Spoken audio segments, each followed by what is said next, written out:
Hey everybody, Steven here, and today looking at an update to the second rig that I have in my office.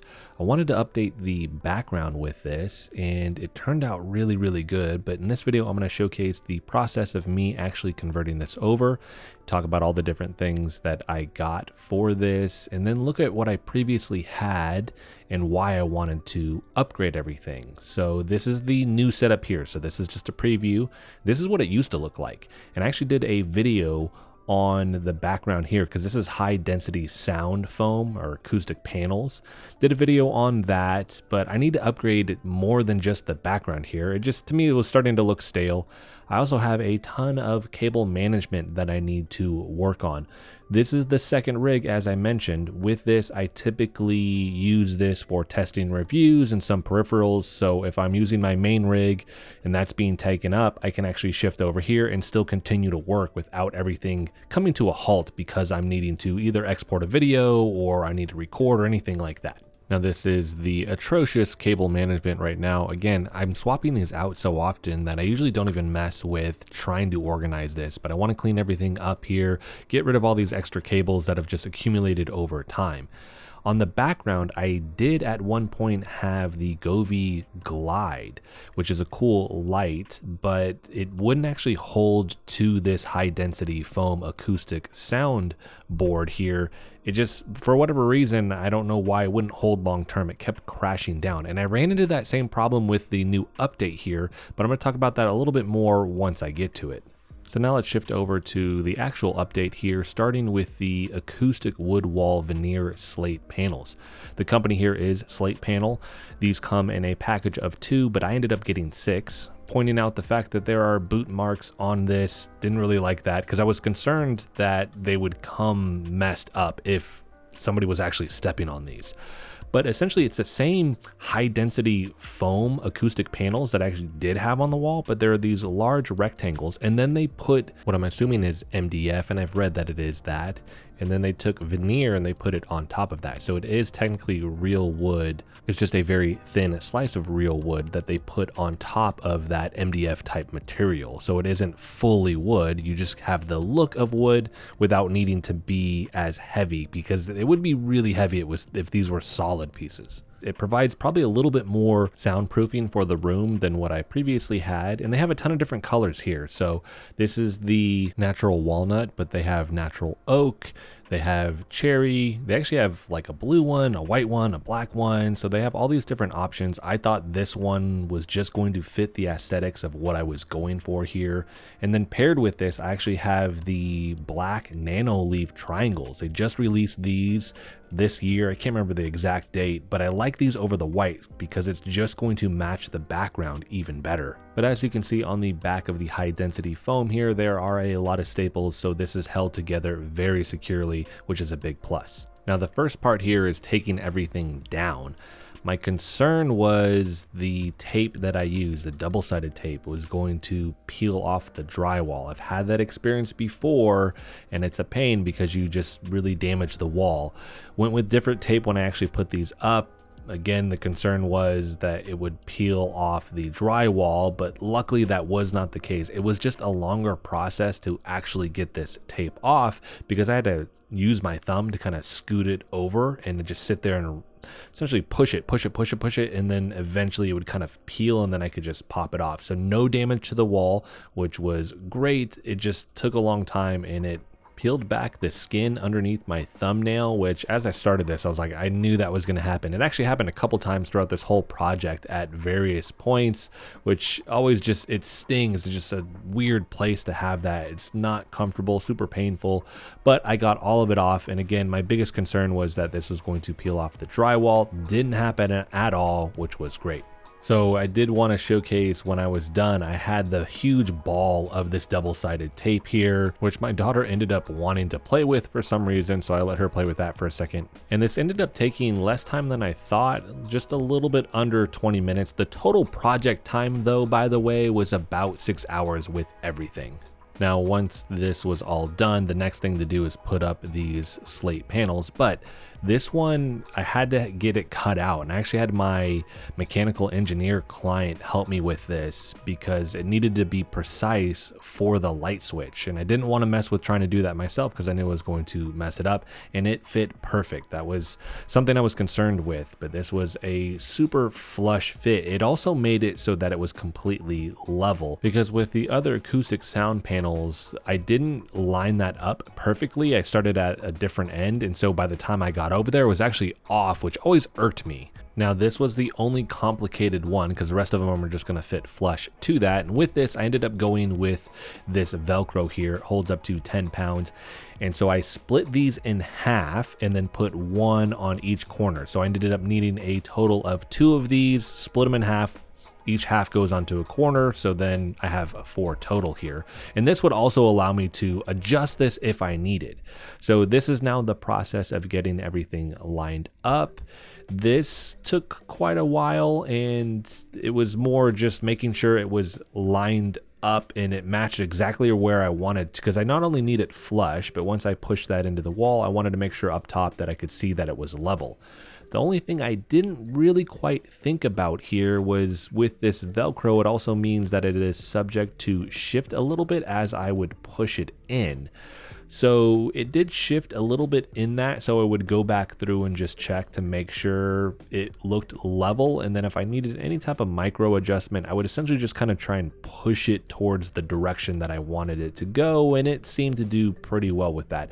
I wasn't expecting that it was going to be 100% perfect, but I did want to make sure that everything was level. And the dimensions on these, by the way, they are 47.4 inches tall and then 12.6 inches wide. So I measured everything to make sure I knew the exact length I would need in total, which is why I ended up ordering 6 of these. So with this next part, this is feed and wax. So it's a wood polisher. And if I've read everything correctly, this is real wood on this. And so it just brings out that natural color better. But this comes back to bite me later when I go to put up the Nanoleaf triangles, which I'll talk about that here in a little bit. But this looks way better with the feed and wax on there. Just be mindful of the thing I'm going to talk about here in a little bit. So this is the Nanoleaf triangle. These are the connectors here. And then on the back, this middle part actually swivels, and you will put their double-sided tape on this. For this project, this ended up not being strong enough. And so this is where this comes into play with the feed and wax, because I think that's one of the reasons why it didn't hold quite as good, is because I had that polish on there. I gave it some time to rest, but it still ended up falling, which I'll showcase here in a minute. This is the power cable here. You want everything set up before you go to put this on. You need to know the layout. You need to know where the connectors are going to go, because once you start this process, as you're trying to tape these to whatever, even if it's the normal wall, if you don't have this set up, you're going to have to peel stuff up, and it may not hold to the wall, and all of a sudden everything's coming crashing down. So knowing the setup, there is a cool thing that they have on the website that gives you not only ideas for what you could do based off the amount of triangles or the different panels that they have, the number that you have in total. So you have the triangle, the rectangle, and various shapes. But with this, you get to create your own design also. Again, you just put in, hey, how many do you have? I ended up getting 15. So the base package has 9, and then I got 2 expansions, and that comes with 3, which gave me the 15. So with this, I knew the layout that I wanted, and then you get to look at any of the other options. Where's the power supply gonna go?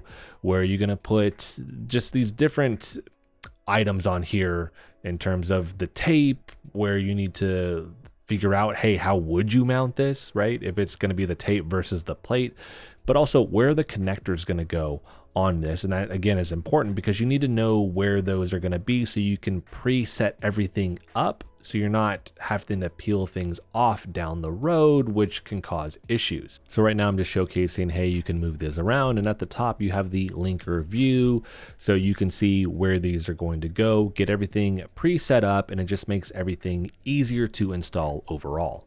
Now this is the first attempt. I had the blue tape as the kind of middle mark that I wanted to go through. I measured some things out. Where was I going to put this? And then set everything up, made sure it was level, pushed into the centerpiece, and this is just with the regular double-sided tape here. It wasn't enough. Once I got this set up, it just didn't seem like it was enough in terms of the amount of lights, which is why I ordered the expansions here. And I think that's ultimately what made this look the best, because there was just too much open space on this. It just wasn't filled out the way that I wanted it to look. And with my desk pushed back and the monitor right there, it's almost like it just was covered mostly. So got 6 more of these, and I actually didn't get any regular footage of it with just these because it ended up falling. This is where I was saying I was going to talk about this. The wax, the feed and wax came back to kind of bite me, because I think that's ultimately what led to it. Is there's not enough surface area on the back of this if it's kind of half on, half off of one, but add the feed and wax in there, it just wasn't strong enough double-sided tape.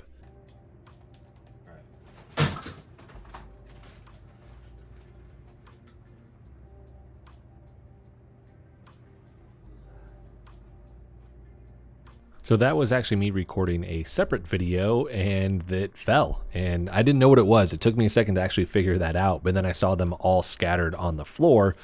So I knew I was going to have to, one, start over, but also figure out a better way to get these up on the wall where it would just actually stay long term.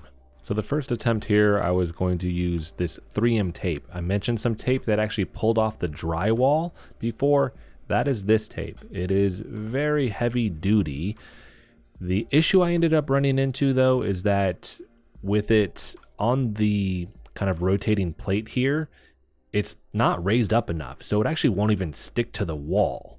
So the workaround was leaving the double-sided tape that was on these there, and then putting this 3M tape on the back of that. That didn't end up lasting. So then I was like, well, I'll put it on the outside of it. That didn't last either. And I did that with a combo because I actually have Gorilla Tape. And that's the thing I ended up settling on, is Gorilla Tape on top of the double-sided tape so that I have the height that it needs to actually stick to the wall. And then I used that Gorilla Tape and I cut it in half to go, there's 3 edges on the outside, right? So a triangle obviously has 3 sides to it, but with this, there's an edge that's raised for tape. And so I actually ended up putting it there. That ended up being the thing that held. With this though, I also did something different in that I did this in sections, and I actually ended up stacking stuff against it to hold it and then left it there. The first section was for 12 hours. The second section was for 24 hours. So a bit of a learning curve with this, but I'm really happy with how everything turned out overall. Just working through this, and that's how all these projects end up being. You think it's going to go one way, and then you get curveballs with this. So I would say, depending on the surface, be mindful if you end up getting these things of how it's going to adhere to that. And then Nanoleaf does recommend that you push in for a minute. The first time I think I did it for about 30-ish plus seconds, and then I was like, all right, it should be good to go. But I think again with the wax, it ended up making it so it just wasn't going to adhere as easily. Now it's been drying for a while, so I held this on even longer, and this has been good for the last couple of weeks now. So this ended up turning out exactly how I wanted it to, which isn't always the case. Now there were some hiccups along the way, but I'm extremely happy with how this turned out. And the last couple things to cover, I'm going to be doing an official review on the Nanoleaf triangles here, not really covering the software in this video. It is quite complex. There are a lot of different options that you get with that. So if you want to see that video, definitely subscribe to the channel. I'm hoping to have that out here in the next handful of weeks. And then the cable management here. So I did clean up the cables. I made sure that I ran everything again, and then I ended up getting a sleeve to cover this. So this is a zipper sleeve. I have the 36-inch version. They do make a 24. I actually utilized something like this on my main PC build. With that though, it actually has clips, so you can connect multiple of these together. With this one, it's just a longer version of it. I think it cleans the cables up quite nice. They do make mesh ones. Those seem to be the more popular at the moment compared to these zipper ones, but I personally prefer the look of these zipper ones.